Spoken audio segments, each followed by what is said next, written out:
দেন আসি মাইলেজে। কোম্পানি কিন্তু ক্লেম করতেছে এটা 60+ যাবে, কারণ এফআই ইঞ্জিন। এইটা আরেকটা মজার জিনিস। 125 সিসির bike, single channel ABS, monoshock suspension plus FI engine. এরপর আসি বাইকটার লুকে। বাইকটার ডিজাইনটা অনেকটা 150 সিসি বলেন বা হায়ার সিসি যে বাইকগুলো আছে অনেকটা ওই রকম। হেডলাইটের ডিজাইনটা খুবই অসাধারণ। তারপর মনিটর আছে, সেটা সম্পূর্ণ ডিজিটাল এবং গিয়ার ইন্ডিকেটর আছে।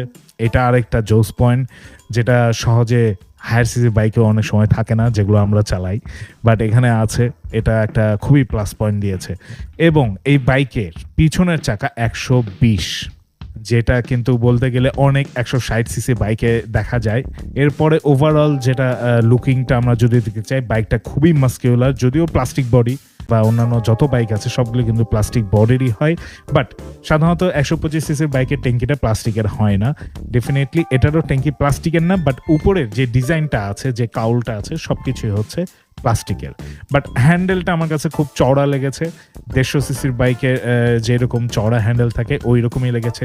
সুইচগুলো তারা প্রিমিয়াম কোয়ালিটির দিয়েছে এবং সবচেয়ে বড় কথা, এলইডি লাইট তারা ব্যবহার করেছে পিছনে সামনে সব জায়গায়, যাতে দূর থেকে জিনিসটা ভিজিবল হয়। এই বাইকটা Hero Xtreme 125 CC, I hope এইটাও স্টাইলের দিক থেকে 150 সিসি বলেন বা অন্যান্য যে বাইকগুলো আছে সেগুলো থেকে সম্পূর্ণ ভিন্ন। এবং এইটা যারা 150 সিসি বাইক চালাচ্ছে তাদেরকে ওইখান থেকে এইখানে যদি আনতে চায়, আই হোপ কিছুটা তারা সাকসেসফুল হবে। আর আরেকটা বিষয় যেটা নিয়ে খুবই সমালোচনা হচ্ছে, মতমালিন্য হচ্ছে, অনেকে একটু কনফিউশনে আছে, সেটা হচ্ছে এটার প্রাইস নির্ধারণ করা হয়েছে 1,71,000 টাকা।